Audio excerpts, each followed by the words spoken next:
అందరికీ శుభోదయం. ఇప్పుడు మనము అనువాదము అనే అంశంలో ఇంకొన్ని విధానాలని తెలుసుకుందాం. అందులో విధానువాదము విధానాన్ని బట్టి రెండు రకాలుగా విభజించవచ్చు. ఒకటి మూల విధేయానువాదము, రెండవది స్వేచ్ఛానువాదము.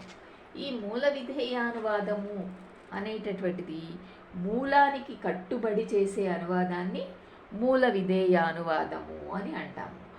మూలానికి కట్టుబడి అంటే మక్కీకి తర్జుమా చేయటం కాదు, మూల విధేయానువాదంగా చేయవలసి ఉంటుంది. అంటే మూల గ్రంథము అంటే మనం ఏ గ్రంథాన్నైతే అనువాదం చెయ్యాలి అనుకుంటున్నామో ఆ గ్రంథము మూల గ్రంథం. ఆ దానిలో ఉన్నటువంటి అంశాలని మనము సేకరించి అనువాదం చేయవలసి ఉంటుంది. ఈ విమర్శకులు మూల విధేయాల వాదానికి కొన్ని లక్షణాలని పేర్కొనటం అనేది జరిగింది. ఒకటి, అనువాదం చదివినా మూలం చదివినట్లే ఉండాలి. అంటే అనువాద గ్రంథాన్ని చదివినా మూల గ్రంథాన్ని చదివినట్లే మనకి అనిపించాలి. ఈ అనువాదకుడు స్వతంత్ర రచయిత కాడు. అంటే స్వతంత్రంగా రచన చేసేటటువంటి అనువాదకుడు మాత్రం కాదు. తనకి ఇష్టానుసారంగా రచన చేయటం అనేది ఇందులో జరగదు. మూలంలో ఏదైతే ఉందో దాన్నే ఇతడు అనువాదం చేయవలసిన పరిస్థితి ఉంటుంది. ఒక రకంగా చెప్పాలి అంటే అనువాదకుడు వ్యాఖ్యాతగా ప్రవర్తిల్లుతాడు. ఈ అనువాదకుడు మూల రచయిత మనసుకు, పాఠకుల మనసుకు వారధిగా ప్రవర్తిల్లుతూ మూలంలోని భావాలను సాధ్యమైనంత వరకు లక్ష్య భాషలోనికి తెచ్చే ప్రయత్నం చేస్తాడు. ఇక్కడ లక్ష్య భాష అంటే చూడండి, ఈ లక్ష్యము అంటే ఏంటి? మనం ఏదైతే అనువాదం, ఏ భాషలోకైతే అనువాదం చేస్తున్నామో అది లక్ష్య భాష. మూలం వెలువడిన కాలం నాటి రచనలాగానే అనువాదం సాగాలి. ఉదాహరణకి షేక్స్పియర్ నాటకాలను అనువాదం చేస్తున్నప్పుడు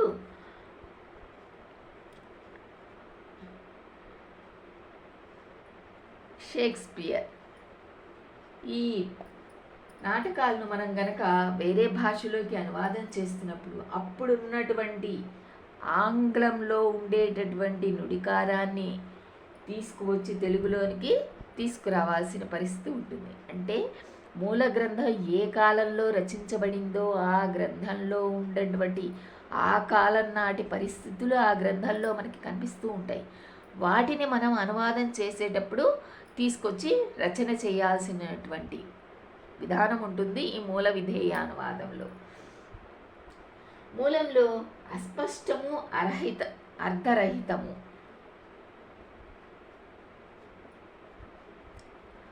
అస్పష్టము అర్ధరహితము అయిన పలుకుబడిని అనువాదం ప్రత్యేకంగా అధోజ్ఞాపికల్లో ఇస్తూ పదగుంఫన శైలిలో ప్రత్యేకతలను పాఠకుల దృష్టికి తీసుకురావాల్సిన పరిస్థితి ఏర్పడుతుంది. ఈ అనువాదకుడు మానవుడే కాబట్టి అతని ఆలోచన, అనుభవాలు, అభిరుచులు మూల రచయిత లక్షణాల కన్నా విభిన్నంగా ఉండక తప్పదు. ఈయన కూడా మానవుడే, కానీ ఈయన ఆలోచనలు అవన్నీ కూడా మూల రచయితలో ఉండేటటువంటి ఈ అనుభవాలకి, ఆలోచనలకి విభిన్నంగా, వేరేగా ఉంటాయి. కానీ అది తప్పనటువంటి పరిస్థితి. అందువల్ల ఈ అనువాదకుడు ఏం చేస్తాడు? తన ఆలోచనని అందులో పెట్టకూడదు. మూల రచయిత యొక్క ఆ ఆలోచనలు ఎలా ఉన్నాయో, ఆయన అనుభవాల్ని ఎలా ప్రస్ఫుటం చేశాడో ఆ గ్రంథంలో, దాన్నే ఈయన తీసుకురావాల్సి ఉంటుంది. కాబట్టి ఏ వ్యక్తి అనువాదం చేసినా మూలానికి దగ్గరలో ఉంటుంది, కానీ అన్ని విధాలా సమానంగా ఉండటం అనేది జరగదు. అందుకు అనువాదాన్ని అనుసృజనం అని అంటాము. అనుసృజనం అని అంటాము.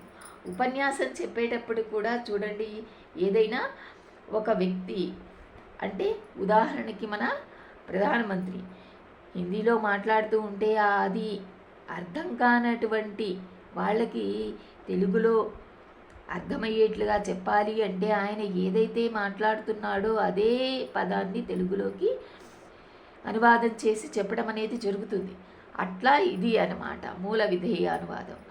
మూలంలో ఉన్నటువంటి ఆ వ్యక్తి ఏదైతే చెప్తున్నాడో దాన్నే ఏ భాషలోకైతే అనువాదం చేయాలి అనుకున్నాడో ఆ భాషలోకి అనువాదం చేసి చెప్తూ ఉండటం అనేది జరుగుతుంది ఈ మూల విధేయ అనువాదంలో.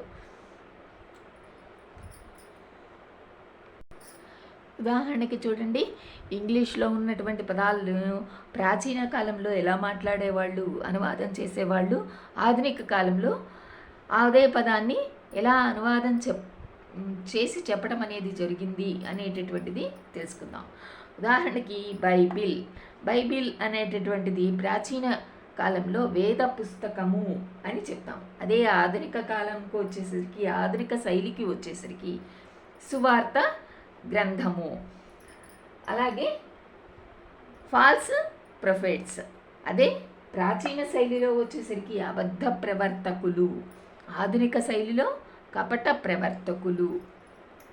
షీప్స్ క్లోతింగ్, గొర్రె చర్మములు అనే అంటాము ఆధునిక శైలిలో కూడా. అలాగే ఈవిల్ ఫ్రూట్ అంటే కాని ఫలములు అని ప్రాచీన శైలిలో అనేవాళ్ళు. అదే ఆధునిక శైలిలో వచ్చేసరికి నిషిద్ధ ఫలములు అంటాం, అంటే తినకూడనటువంటి పండ్లు అని. ఈ రెండు అనువాదాల్లో మూల విధేయ అనువాదం లక్షణాలను సంపూర్ణంగా మనకి కనిపించటం అనేది, ప్రతిఫలించటం అనేది లేదు, కానీ ఆంగ్లంలోనికి చాలా దగ్గరగా ఉన్నాయి అని చెప్పుకోవచ్చు. ఈ మూలంలో చెప్పినటువంటి ఇంగ్లీష్లో ఉన్నటువంటి పదానికి పూర్తి అర్థం అనేది, అంటే దగ్గర లక్షణాలు మాత్రం పూర్తిగా లేవు, మనకి అర్థం అనేది తెలుస్తుంది అని చెప్పుకోవచ్చు. ఇకపోతే స్వేచ్ఛానువాదము రెండవది. మూల భాషలోని భావాలను లక్ష్య భాషలో మౌలికంగా రచనలో వెల్లడి ఇచ్చే అనువాదాన్ని స్వేచ్ఛానువాదము అని చెప్పటం అనేది జరుగుతుంది. నిజానికి ఇక్కడ స్వేచ్ఛానువాదము అంటే స్వతంత్ర రచన. ఇక్కడ స్వతంత్రంగా దీన్ని రచించడం అనేది జరుగుతుంది. మూలంలో ఉన్నటువంటి భావాలని తీసుకుంటాము, కానీ దాన్ని మన భావాల్ని కూడా చేర్చుకొని చెప్పడం అనేది జరుగుతుంది. ఈ మూలంలో చెప్పబడిన ప్రధాన అంశాలని లక్ష్య భాషలోకి రావడం ముఖ్యం, కానీ అక్షరానికి అక్షరం, పదానికి పదం, ఈ వాక్యానికి వాక్యం, ఇలా ఇవన్నీ కూడా యథాతథంగా మనము చెప్పడం అనేది ఇక్కడ జరగదు. మూలంలో చెప్పినటువంటి విషయాన్ని మాత్రమే చెప్పడం అనేది జరుగుతుంది. మక్కీ చెప్పడం అనేది ఈ స్వేచ్ఛానువాదంలో ఉండదు. సామాన్యంగా మనం ఉదాహరణకి తీసుకుంటే వార్తా సమాచారాన్ని, న్యూస్ మీడియా వాళ్ళు ఇక్కడ వచన సాహిత్యాన్ని అనువదిస్తున్నప్పుడు అనువాదకుడు మూలంలోని తనకు ఇష్టమైన భాగాలను అనువదించి ఇష్టం లేని భాగాలను అనువదించకుండా వదిలేస్తాడు. అంటే అనువాదకుడు తనకు ఇష్టం లేని భాగాలను పూర్తిగా వదిలిపెట్టేస్తాడు అని. ఇక్కడ ఈ స్వతంత్ర రచనలో ఇది ఉండటం అనేది జరుగుతుంది. తను చెప్పదలుచుకున్నటువంటి అందులో ఉన్నటువంటి విషయాన్ని మాత్రం తీసుకుంటాడు, కానీ తనకి కొన్ని ఎక్కువగా వర్ణన చెప్తున్నా దాన్ని వదిలివేయటం అనేది జరుగుతుంది. దానివల్ల మాతృభాష నుడికారానికి ఎటువంటి దెబ్బ తగలటం అనేది జరగదు. అంటే అనువాదం చేస్తున్నటువంటి ఆ భాషలో, ఏ భాషలో అయితే అనువాదం చేస్తున్నాడో ఆ భాషకి ఎటువంటి ఇబ్బంది ఏర్పడదు. తాను ఏదైతే చెప్పదలుచుకున్నాడో ఆ విషయాన్ని మాత్రం చెప్తున్నాడు, కానీ ఎక్కువగా వాళ్ళు వర్ణించినట్టు వర్ణన ఇందులో ఉండటం అనేది జరగదు అని. స్వేచ్ఛానువాదానికి కొన్ని మౌలిక లక్షణాలు కనపడుతూ ఉంటాయి.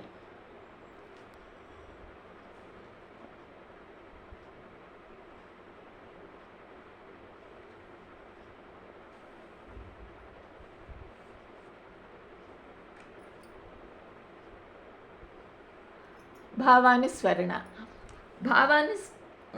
స్మరణ మూలంలోని భావాలు మూల రచయితవి, అనువాదకుడికి కావు. అయితే ఆ భావాలను వ్యక్తం చేసి నుడికారం భాషా నిర్మాణం లక్ష్య భాషలోకి లేనప్పుడు భావాలకి ఎటువంటి నష్టము వాటిల్లకుండా అనువదించటం అనేది ఇందులో జరుగుతుంది. ఇకపోతే స్వతంత్ర రచన అనిపించేటట్టు అనువదించడం, ప్రతి పదానికి పదబంధాన్ని అనువదిస్తూ మూల భాష వాక్యాల్ని పదక్రమాన్ని మాతృభాషా పదక్రమంలోనికి దిగుమతి చేయడం ద్వారా అనువాదానికి చదివించే గుణం ఎక్కువ పాళ్ళు మనకి పోవటం అనేది జరుగుతుంది. అందువల్ల లక్ష్య భాష నుడికారానికి సహజమైన రీతిలో స్వతంత్ర రచన ఏమో అనిపించేటట్లు ఈ అనువాదం ఉండటం అనేది జరుగుతుంది.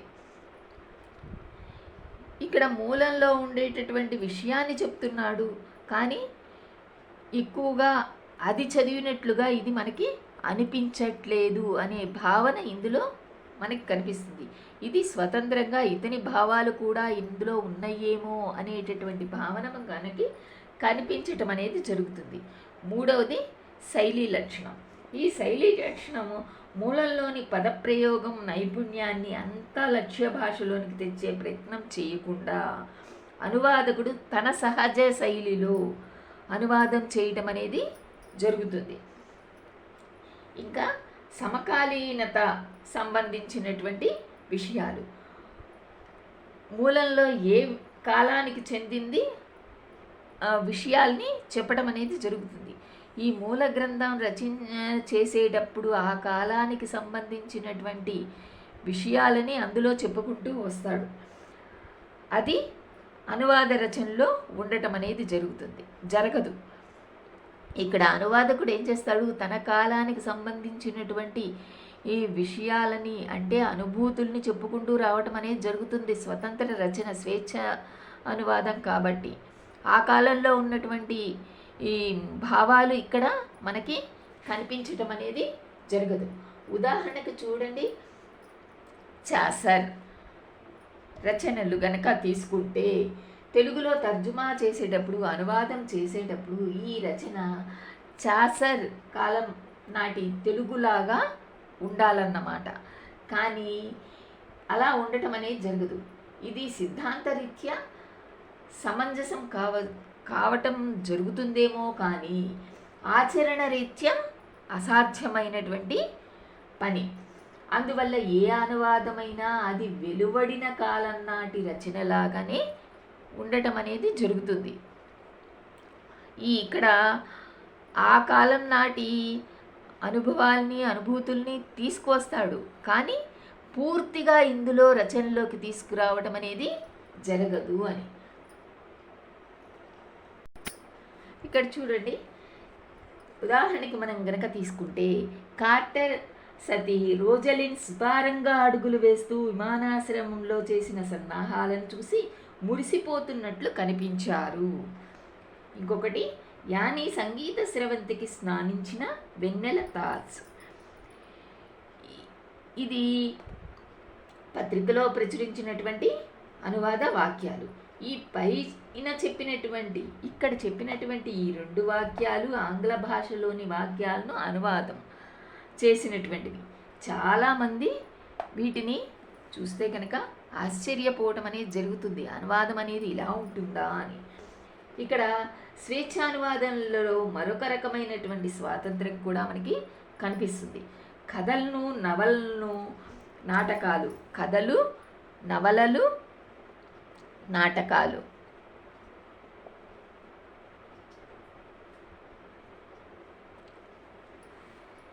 ఇంగ్లీషు నుండి అనువదిస్తున్నప్పుడు తెలుగు వాతావరణానికి అనుకూలమైన మార్పులన్నిటినీ అనువాదకుడు చేస్తూ వస్తాడనమాట.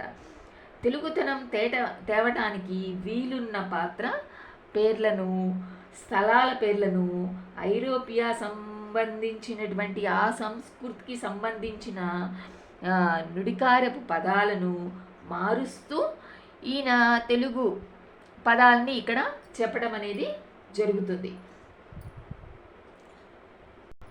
ఉదాహరణకు చూడండి, ది చెర్రీ ఆర్చర్డ్ అనేటటువంటి నాటకంలో శ్రీశ్రీ సంపెంగ తోట అన్నట్లుగా అనే పేరుతో అనువదించటం జరిగింది. ఈ ఆంగ్ల భాషా మూలంలోని రష్యన్ పేర్లన్నీ తెలుగు పేర్లుగా మార్చాడు శ్రీశ్రీ. అనువాదం చెయ్యాలి అంటే, చేశాము అంటే స్వేచ్ఛానువాద లక్షణం అర్థమవుతుంది.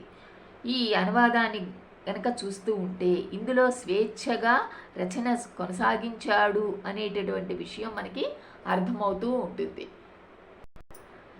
ఇక్కడ చూడండి, ఆంగ్ల భాషలో ఉన్నటువంటి మూలలో చెప్పబడినటువంటి వాక్యాలు, దాన్నే తెలుగులోకి ఎలా అనువాదం చేశారు అనేటటువంటిది చూసుకుందాం. One day he met A vice man. దీన్నే తెలుగులోకి ఓ సుప్రభాతాన అతగాడికో పెద్ద మనిషి ఎదురయ్యాడు.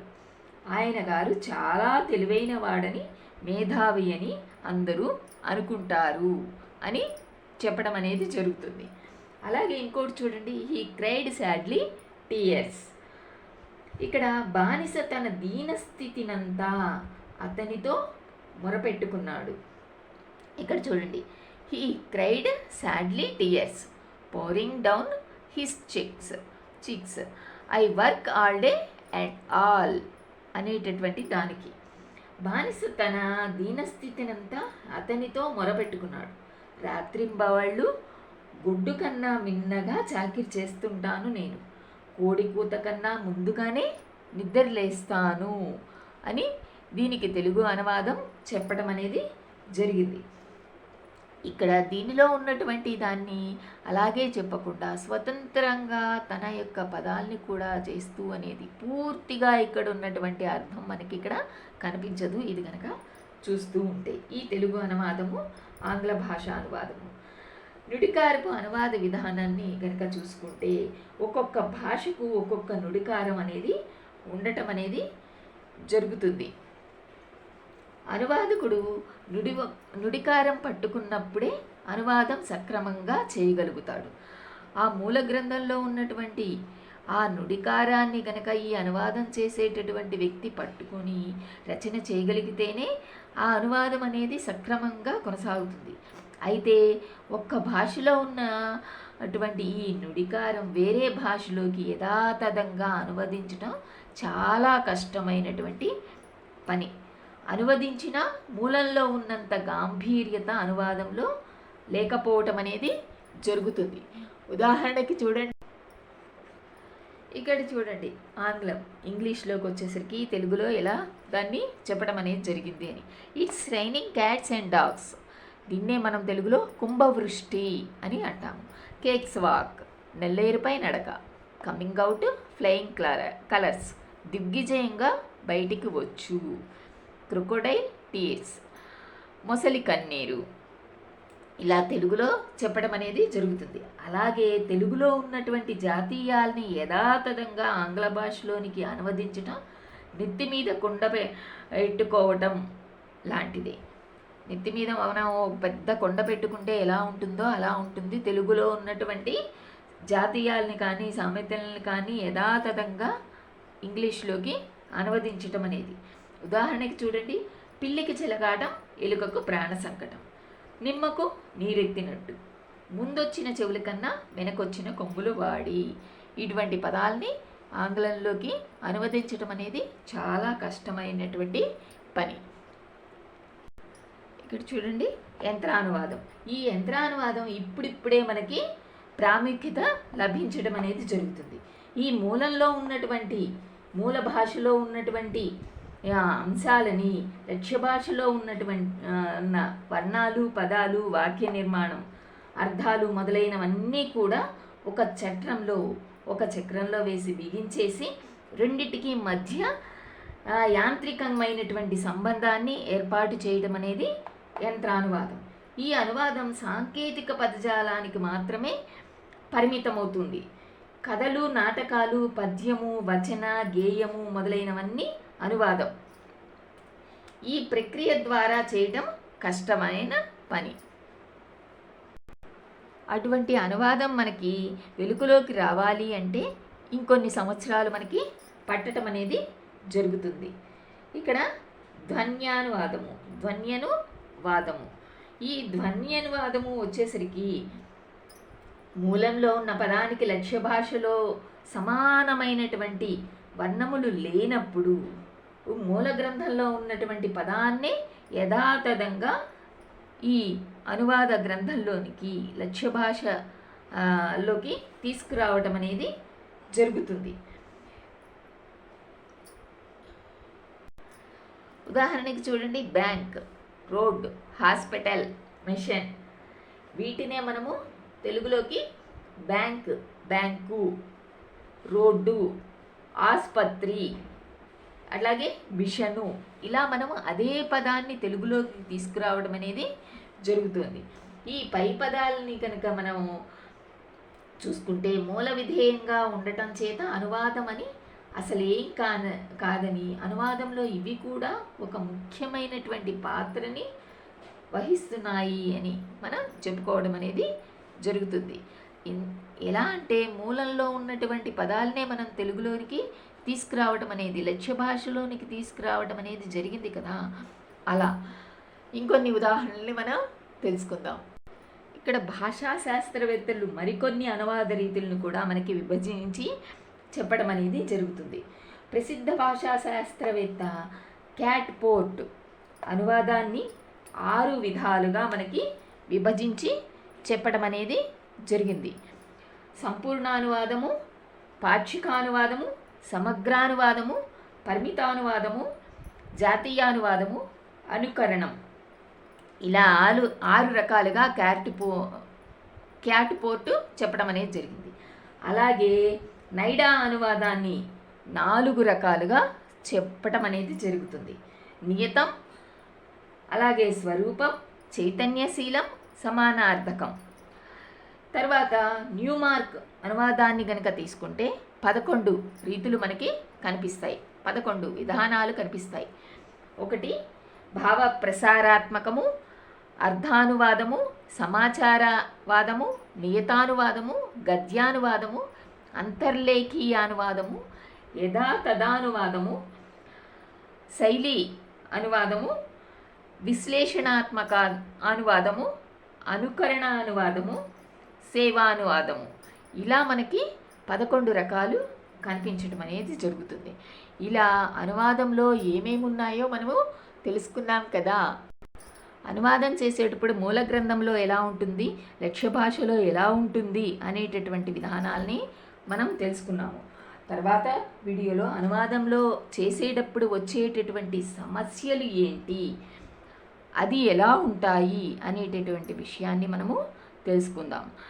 ఇది కనుక మీకు నచ్చితే లైక్ చేయండి, షేర్ చేయండి, మా ఛానల్ని సబ్స్క్రైబ్ చేసుకోండి. ధన్యవాదములు.